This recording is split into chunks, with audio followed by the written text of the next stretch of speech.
Hi guys, Gus here. So in this video we're going to be talking about, do I need a vintage guitar or not?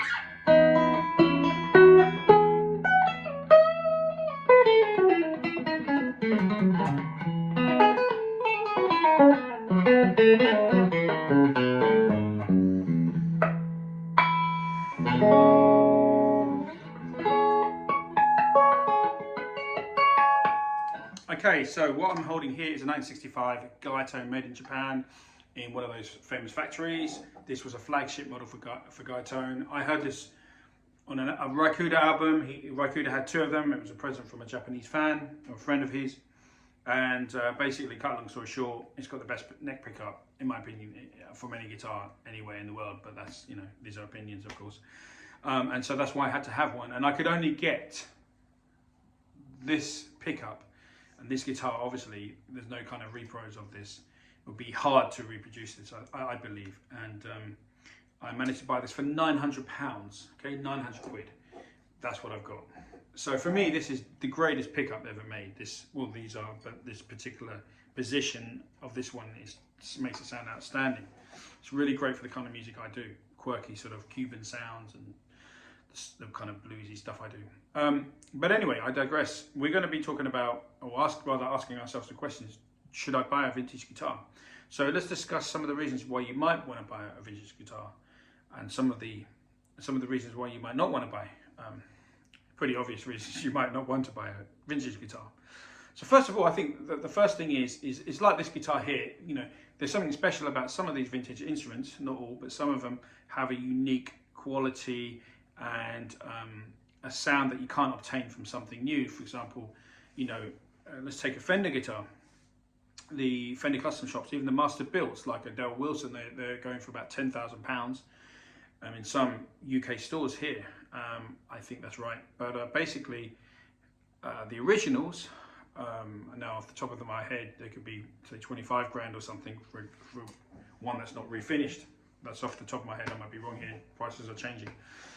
And, so what's the difference between 10 and 20, say 20, 25 grand?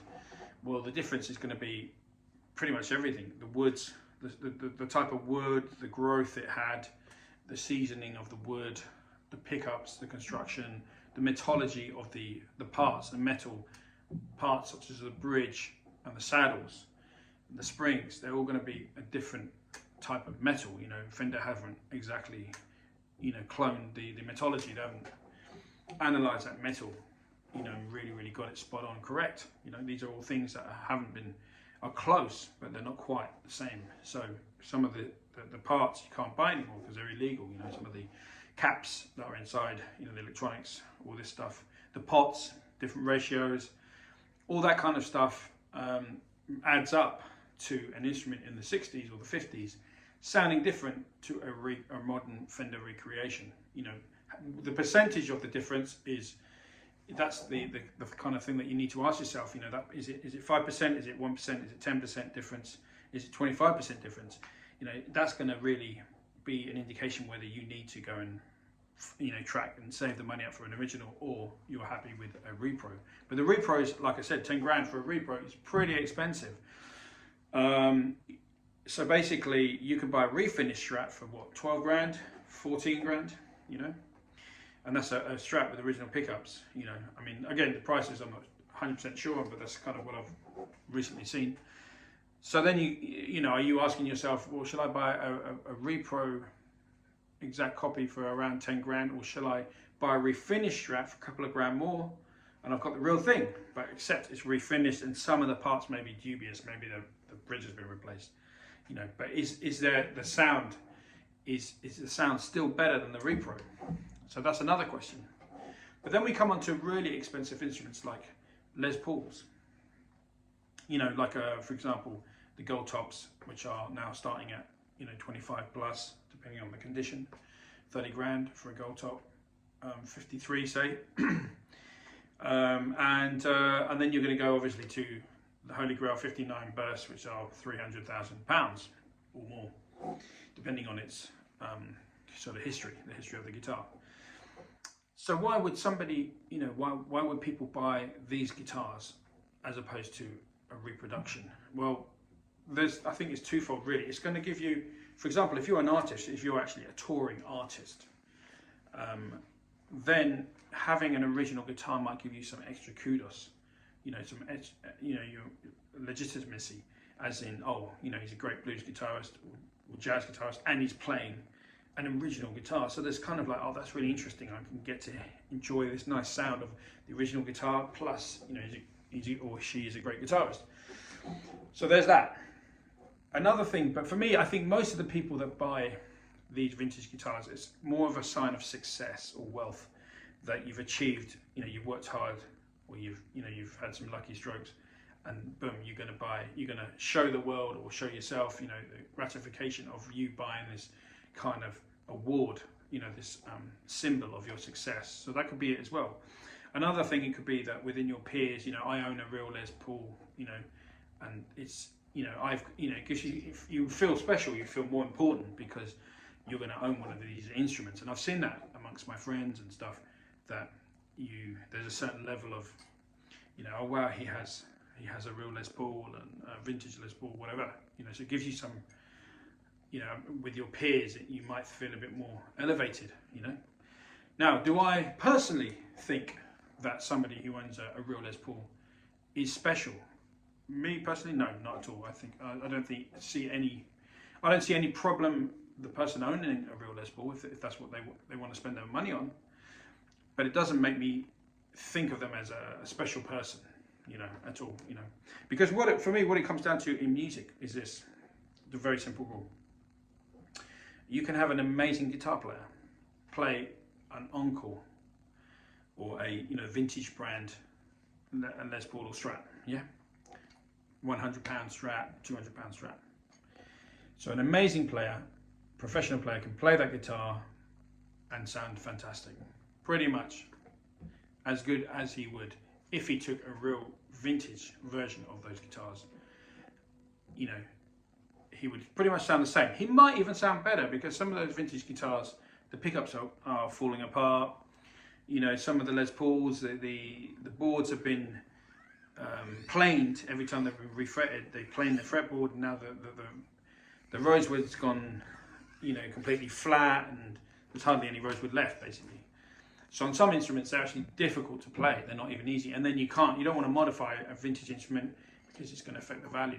So what I come down to is, being a great player or trying to improve your playing, that is really the focus in my point of view. That's really always been my focus. So, if you're an amateur, not a very good player, or rather a player that's a beginner or whatever, and you spent 80 grand on an instrument, is it going to make you sound better? And basically the hard and fast and cruel truth of it is no. It's not going to make you sound one bit better. But here's the argument against what I'm saying. But there's a big but. Maybe that instrument is going to do two things for you. It's going to make you happy. You're going to have a good feeling inside you. So, okay, you spent 80 grand or 50 grand on a vintage instrument, and it's going to make you happy. And that's, in life you may live longer because you are happy. So that's one kind of benefit of it. And number two, it might make you practice more. Maybe having an instrument that costs a lot of money, you're going to be thinking, damn, I need to play this thing. I need to spend an hour where you wouldn't bother spending an hour every day or every few days. You just go a whole week without even touching the guitar. But because you've got a vintage guitar, it's a pleasure to sit down, just to look at it, to admire it, and then to strum it. So these are kind of two arguments. Now, for me as a more or less professional player, my whole concept is, yeah, I would love a vintage instrument because I do feel that they do sound better. A lot of for example, this case in point, this one here, this sounds better than something I could buy. For example, you can get a copy by Eastwood, Eastwood, you get a copy of this from Eastwood. And I know for 100% that this is going to sound it's going to be in another league. And that is the case with vintage instruments. Some vintage instruments can sound in another league if they've been well looked after and they're playable, of course. So, you know, to recap, in conclusion, I think the benefits of a vintage guitar is that it's going to make you feel good. It's going to make you feel happy because you own it, and it's an achievement, and you can show your peers, look at me, I've achieved this in my life. You know, it's a good feeling you're going to have. Maybe that's going to make you live longer. And the other thing is you might play it more. So they're good, honest opinions. Good, honest reasons why owning a vintage instrument is cool. The other side of things, though, is you know, buying a vintage instrument, if you're kind of using it to make yourself a better player, you know, without doing the hard work, it's not going to happen. It's not going to make you a better player. If you're you know, struggling as a player before you bought the instrument and you don't put any effort in, you're going to still be struggling as a player even after you've bought the instrument. You know, it doesn't matter if it's the best toneful guitar in the world.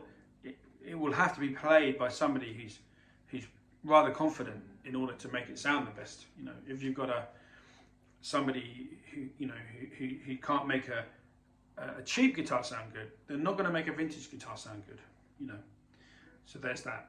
So it's just something for you to think about with the vintage world, is the motivation. And we're going to come back. I'm going to do some more talks about this because I get to play a lot of vintage instruments, you know, and generally the people that own these guitars are people that bought them a long time ago, bought them 40 years ago and 50 years ago, when they weren't cool, when, you know, people weren't really interested in buying vintage instruments, and therefore they've accumulated these guitars over the years. And it's not like some people who've just been buying them recently and spending a fortune just purely because, you know, they want to get in on the vintage scene and they think it's going to help them in some way mentally or in their social, you know, circles, you know, achieve more respect. So I think there are valid reasons for owning a vintage instrument if you're not a player, if you're not a professional. There's, you know, it's like I said, the enjoyment of it, the achievement of owning it. I think they're good, honest reasons, and there's nothing wrong with that. But I think, you know, you shouldn't be spending all this money, you know, thinking it's going to make you a better player, because all that's going to make you a better player is practice, practice, and practice. So this is Goose signing out. Hope this is kind of a start of a new series that I'm doing on this channel, rather on my other channel, which is kind of more a little bit more professional videos. But on this channel, we're going to be dealing with all kinds of questions like this. So it'd be just fun making a video every now and then.